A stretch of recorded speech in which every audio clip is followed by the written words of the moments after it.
नमस्कार दोस्तों। आज की कहानी है नेऊर, मुंशी प्रेमचंद द्वारा लिखित।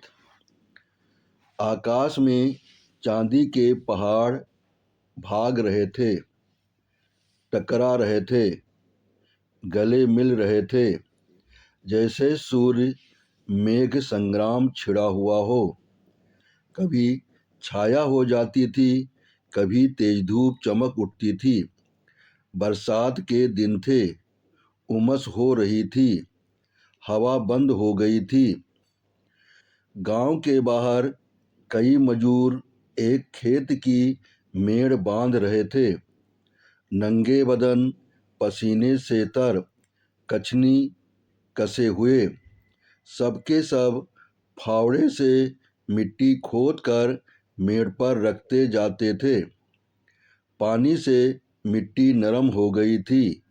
गोबर ने अपनी कानी आंख मटका कर कहा, अब तो हाथ नहीं चलता भाई, गोल भी छूट गया होगा, चवेना कर लें।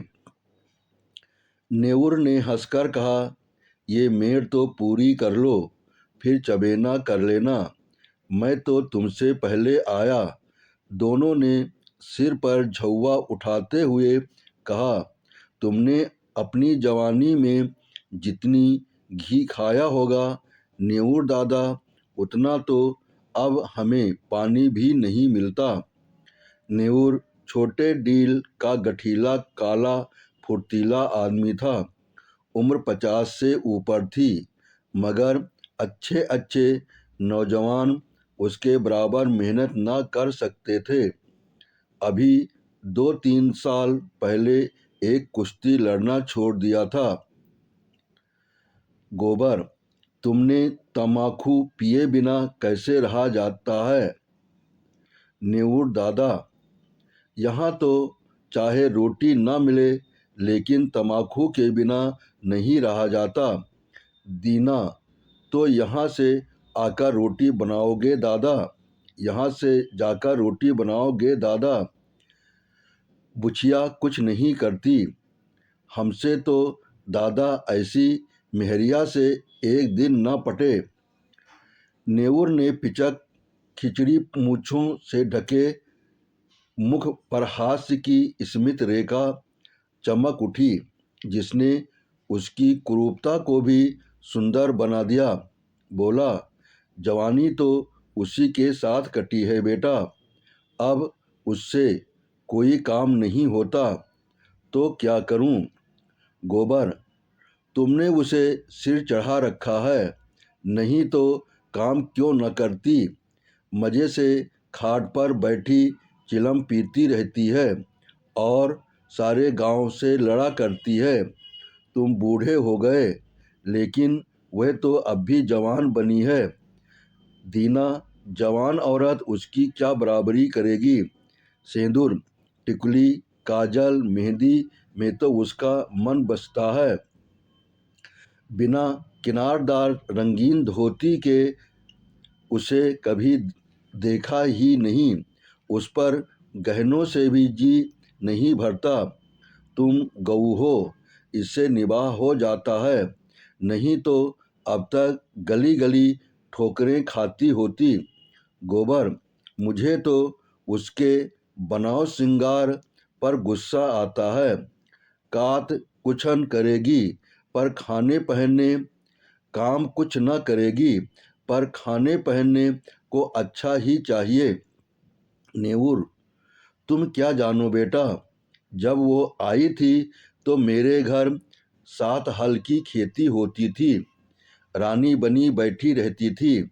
जमाना बदल गया तो क्या हुआ, उसका मन तो वही है। घड़ी भर चूल्हे के सामने बैठ जाती तो क्या हुआ, उसका मन तो वही है।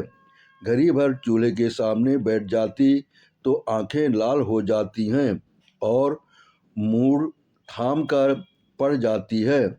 मुझसे तो ये नहीं देखा जाता। इसी दिन रात के लिए तो आदमी शादी ब्याह करता है, और इसमें क्या रखा है? यहाँ से जाकर रोटी बनाऊंगा, पानी लाऊंगा तब 2 कौर खाएगी, नहीं तो मुझे क्या था, तुम्हारी तरह 4 फंकी मारकर 1 लोटा पानी पी लेता। जब से बिटिया मर गई तब से तो वह और भी लस्त हो गई। यह बड़ा भारी धक्का लगा। माँ की ममता हम तुम क्या समझेंगे बेटा। पहले तो कभी कभी डांट भी देता था, अब किस मुंह से डांटूं। दीना, तुम कल पेड़ काहे को चढ़े थे, अभी गूलर कौन पकी है। नेऊर उस बकरी के लिए थोड़ी पत्ती तोड़ रहा था। बिटिया को दूध पिलाने को बकरी ली थी, अब बुढ़िया हो गई है लेकिन थोड़ा दूध दे देती है। उसी का दूध और रोटी बुढ़िया का आधार है। घर पहुंचकर नेऊर ने लोटा और डोर उठाया और नहाने चला कि स्त्री ने खाट पर लेटे लेटे कहा, इतनी देर क्यों कर दिया करते हो, आदमी काम के पीछे प्राण थोड़े ही देता। जब जब मजूरी सबके बराबर मिलती है तो क्यों काम काम के पीछे मरते हो। नेऊर का अंतःकरण एक माधुर्य से सराबोर हो गया। उसके आत्मसमर्पण से भरे हुए प्रेम में मैं की गंध तो नहीं थी। कितनी स्नेह और किसे उसके आराम की, उसके मरने जीने की चिंता है।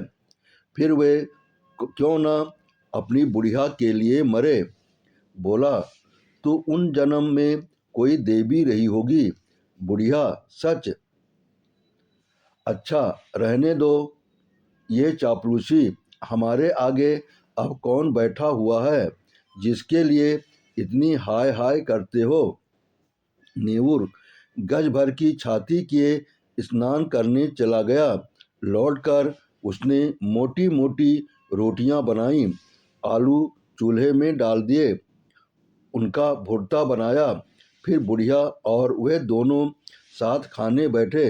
बुढ़िया, मेरी जात से कोई तुम्हें कोई सुख न मिला। बड़े पड़े खाती हूँ और तुम्हें तंग करती हूँ, और इससे तो कहीं अच्छा था कि भगवान मुझे उठा लेते। भगवान आएंगे तो मैं कहूँगा, पहले मुझे ले चलो, तब इस सूनी झोपड़ी में कौन रहेगा। तुम न रहोगे तो मेरी क्या दशा होगी। ये सोचकर मेरी आंखों में अंधेरा आ जाता है। मैंने कोई बड़ा पुण्य किया था कि तुम्हें पाया था। किसी और के साथ मेरा भला क्या निबाह होता। ऐसे मीठे संतोष के लिए नेऊर क्या नहीं कर डालना चाहता था। आलसिन, लोभिन, स्वार्थिन बुढ़िया अपनी जीभ पर केवल मिठास रखकर नेऊर को नचाती थी, जैसे कोई शिकारी कटिए में चारा लगाकर मछली को खिलाता है। पहले कौन मरे इस विषय पर आज ये पहली ही बार बातचीत न हुई थी। इसके पहले भी कितनी ही बार ये प्रश्न उठा था और या नहीं छोड़ दिया गया था, लेकिन न जाने क्यों नेऊर ने अपनी डिग्री कर ली थी और उसे निश्चय था कि पहले मैं मर जाऊंगा।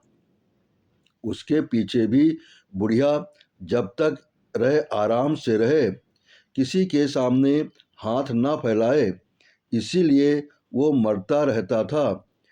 जिसमें हाथ में 4 पैसे जमा हो जाएं, कठिन से कठिन काम जिसे कोई ना कर सके नेऊर करता। दिन भर फावड़े कुदाल का काम करने के बाद रात को वह ऊख के दिनों में किसी की ऊख पेरता या खेतों की रखवाली करता, लेकिन दिन निकलते जाते थे और जो कुछ कमाता था वो भी निकला जाता था।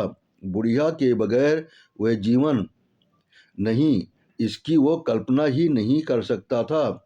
लेकिन आज की बातें ने नेऊर को सशंक कर दिया।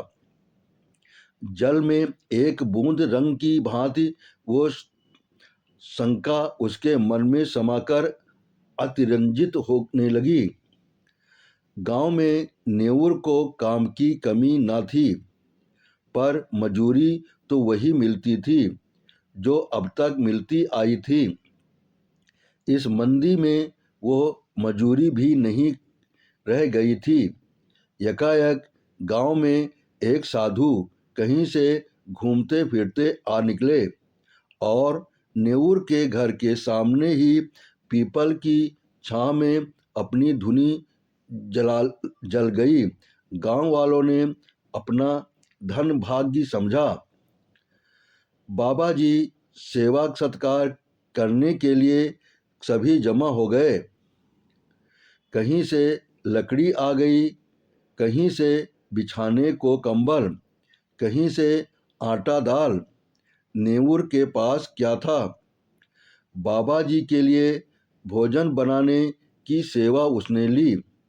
चरस आ गई, दम लगने लगा। 2-3 दिन में ही बाबा जी की कीर्ति फैलने लगी। वो आत्मदर्शी हैं, भूत भविष्य बता देते हैं। लोभ तो छू भी नहीं गया, पैसा हाथ में छूते नहीं छूते, और भोजन भी क्या करते हैं। 8 पहर में 1-2 बाटियां खा लीं, लेकिन मुख दीपक की तरह दमक रहा है। कितनी मीठी बानी है।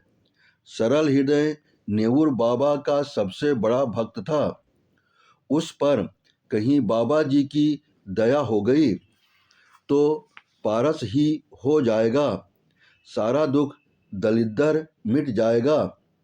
भक्तजन एक एक करके चले गए थे। खूब कड़ाके की ठंड पड़ रही थी। केवल नेऊर बैठा बाबा जी के पांव दबा रहा था।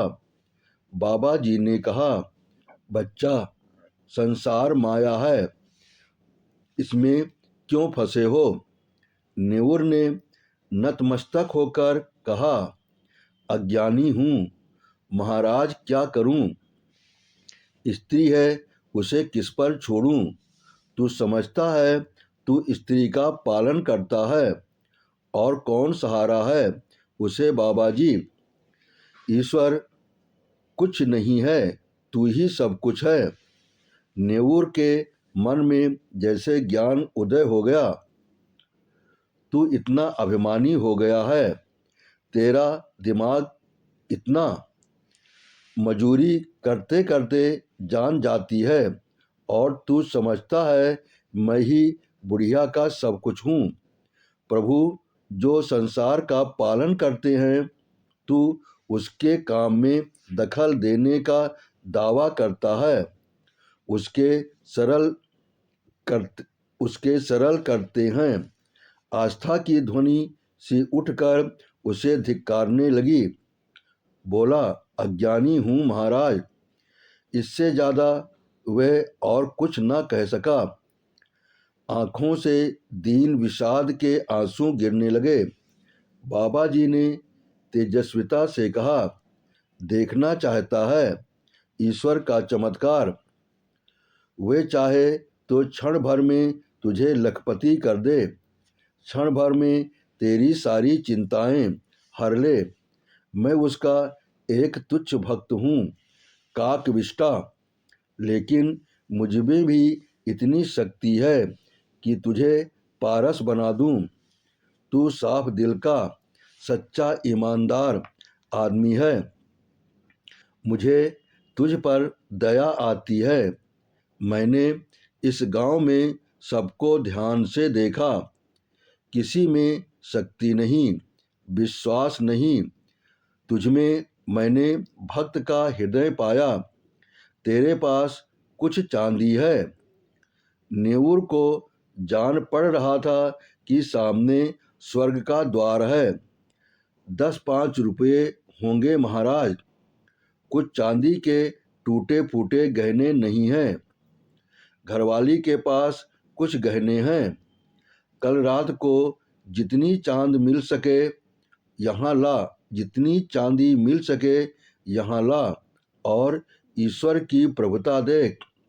तेरे सामने मैं चांदी की हांडी में रखकर इसी धुनी में रख दूंगा। प्रातःकाल आकर हांडी निकाल लेना, मगर इतना याद रखना कि उन अशरफियों को अगर शराब पीने में या जुआ खेलने में या किसी दूसरे बुरे काम में खर्च किया तो कोढ़ी हो जाएगा। अब जा, सो रहा।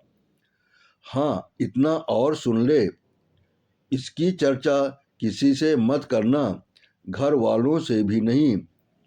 नेवुर घर चला तो ऐसा प्रसन्न था मानो ईश्वर का हाथ उसके सिर पर है। रात भर उसे नींद नहीं आई। सवेरे उसने कई आदमियों से 2-2, 4-4 रुपये उधार लेकर 50 रुपये जोड़े। लोग उसका विश्वास करते थे, कभी किसी का पैसा भी न दबाता था। वादे का पक्का, नियत का साफ। रुपये मिलने में दिक्कत न हुई। 25 रुपये उसके पास थे। बुढ़िया के गहने कैसे ले? चाल चली, तेरे गहने बहुत मैले हो गए हैं, खटाई से साफ कर ले। रात भर खटाई में रहने से नए हो जाएंगे। बुढ़िया चकमे में आ गई। हांडी में खटाई डालकर गहने भिगो दिए, और जब रात को वो सो गई तो नेवुर ने रुपये भी उसी हांडी में डाल दिए और बाबा जी के पास पहुंचा। बाबा जी ने कुछ मंत्र पढ़ा, हांडी को धूनी की राख में रखा और नेवुर को आशीर्वाद देकर विदा किया। रात भर करवटें बदलने के बाद नेवुर मुंह अंधेरे बाबा के दर्शन करने गया, मगर बाबा जी का वहाँ पता न था। अधीर होकर उसने धूनी की जलती हुई राख टटोली। हांडी गायब थी। छाती धक धक करने लगी। बदहवास होकर बाबा को खोजने लगा। हाट की तरफ गया, तालाब की ओर पहुंचा। 10 मिनट, 20 मिनट, आधा घंटा, बाबा का कहीं निशान नहीं। भक्त आने लगे, बाबा कहाँ गए? कंबल भी नहीं, बर्तन भी नहीं। भक्त ने कहा, रमते साधुओं का क्या ठिकाना, आज यहाँ कल वहाँ, एक जगह रहे तो साधु कैसे? लोगों से हेल मेल हो जाए, बंधन में पड़ जाएं। सिद्ध थे, लोभ तो छू नहीं गया था। नेवुर कहाँ है? उस पर बड़ी दया करते थे, उससे कह गए होंगे। नेवुर की तलाश होने लगी, कहीं पता नहीं। इतने में बुढ़िया नेवुर को पुकारती हुई घर में से निकली। फिर कोलाहल मच गया। बुढ़िया रोती थी और नेवुर को गालियाँ देती थी। नेवुर खेतों की मेढ़ों से बेतहाशा भागता चला जाता था, मानो उस पापी संसार से निकल जाएगा।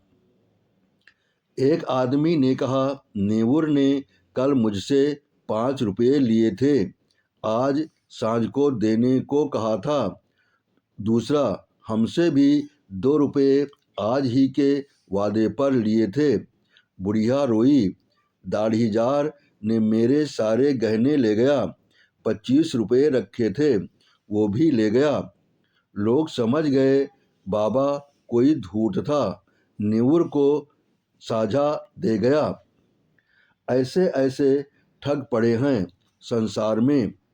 नेवुर के बारे में किसी को ऐसा संदेह नहीं था। बेचारा सीधा आदमी आ गया पट्टी में, मारे लाज के कहीं छिपा बैठा होगा। 3 महीने गुजर गए। झांसी के जिले में धसान नदी के किनारे एक छोटा सा गांव है।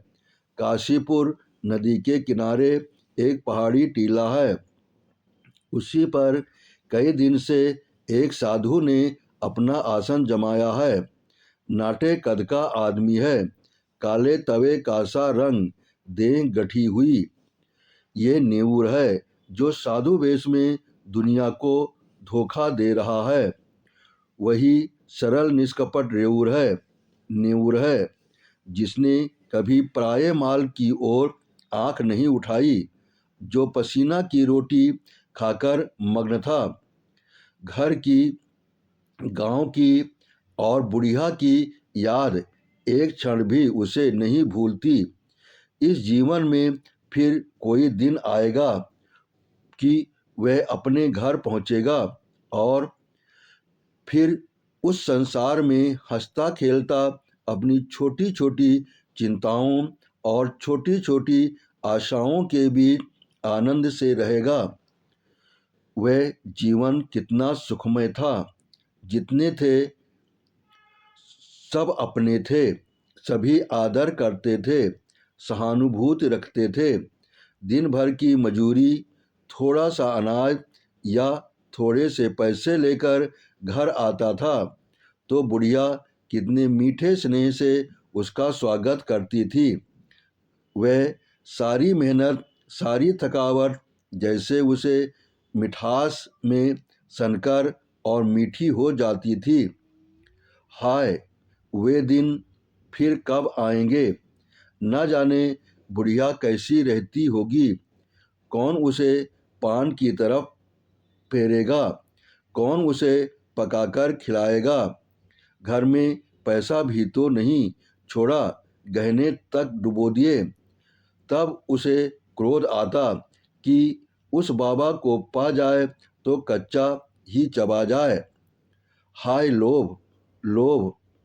उनके अनन्य भक्तों में एक सुंदरी युवती भी थी जिसके पति ने उसे त्याग दिया था। उसका बाप फौजी पेंशनर था। एक पढ़े लिखे आदमी से लड़की का विवाह किया, लेकिन लड़का माँ के कहने में था और युवती की अपनी सास से न पटती। वह चाहती थी शौहर के साथ सास से अलग रहे। शौहर अपनी माँ से अलग होने पर न राजी हुआ। वह रूठ कर मैके चली आई। तब से 3 साल हो गए थे और ससुराल से एक बार भी बुलावा न आया, न पतिदेव ही आए। युवती किसी तरह पति को अपने बस में कर लेना चाहती थी। महात्माओं के लिए तरह पति को अपने बस में कर लेना चाहती थी।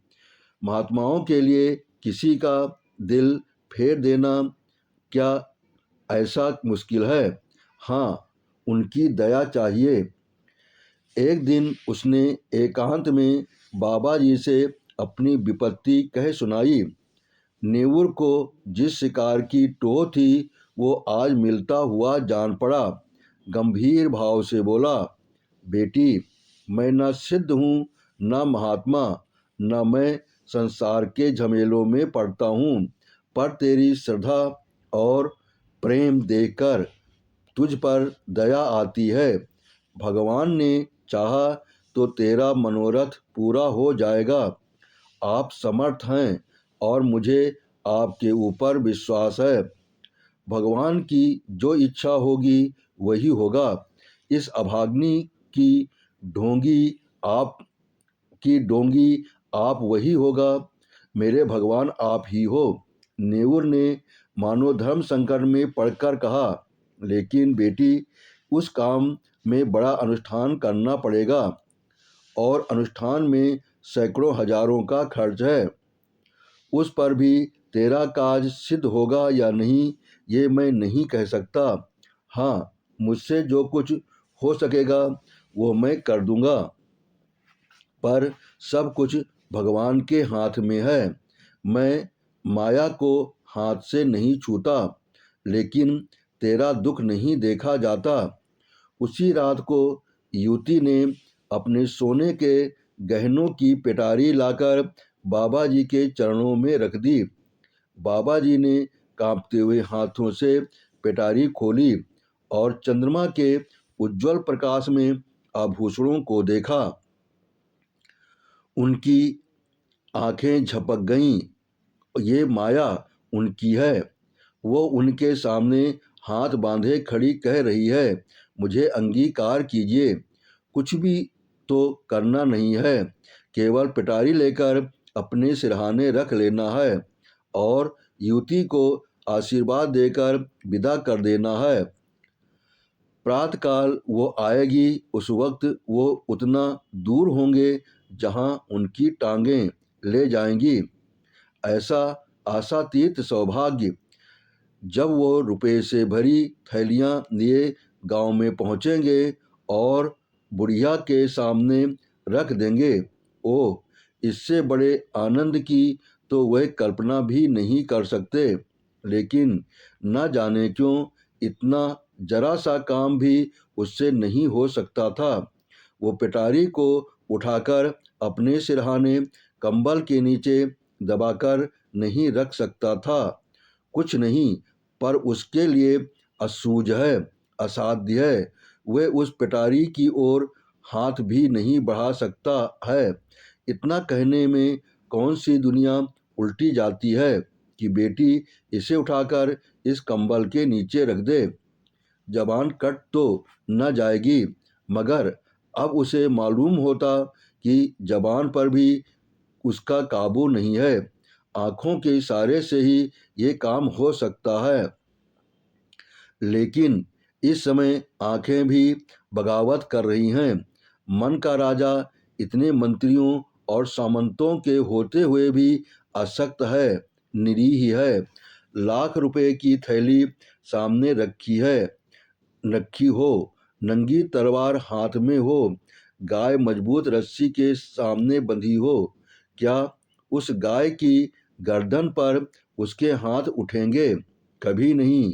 कोई उसकी गर्दन भले ही काट ले, वो गऊ की हत्या नहीं कर सकता। वो प्रत्यक्षता उसे उसी गऊ की तरह लग रही थी। जिस अवसर को वह 3 महीने खोज रहा था, उसे पाकर आज उसकी आत्मा कांप रही है। तृष्णा किसी वन्य जीव की भांति अपने संस्कार से आखेट प्रिय है, लेकिन जंजीरों से बंधे बंधे उसके नख गिर गए हैं और दांत कमजोर हो गए हैं। उसने रोते हुए कहा, बेटी, पिटारी उठा ले जाओ, मैं तुम्हारा परीक्षा कर रहा था, मनोरथ पूरा हो जाएगा। चांद नदी के पार वृक्षों की गोद में विश्राम कर चुका था। नेऊर धीरे से उठा और धसान में स्नान करके एक ओर चल दिया। भभूत और तिलक से उसे घृणा हो रही थी। उसे आश्चर्य हो रहा था कि वो घर से निकला ही कैसे। थोड़े उपहास के भय से उसे अपने अंदर एक विचित्र उल्लास का अनुभव हो रहा था, मानो वो बेड़ियों से मुक्त हो गया हो और बहुत बड़ी विजय प्राप्त की हो। 8वें दिन नेऊर गांव पहुंच गया। लड़कों ने दौड़कर उछल कूद कर उसकी लकड़ी उसके हाथ से लेकर उसका स्वागत किया। एक लड़के ने कहा, काकी तो मर गई दादा। नेऊर के पांव जैसे बंध गए, मुंह के दोनों कोने नीचे झुक गए।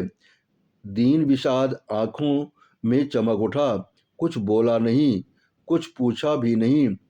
पल भर जैसे निस्संग खड़ा रहा, फिर बड़ी तेजी से अपनी झोपड़ी की ओर चला।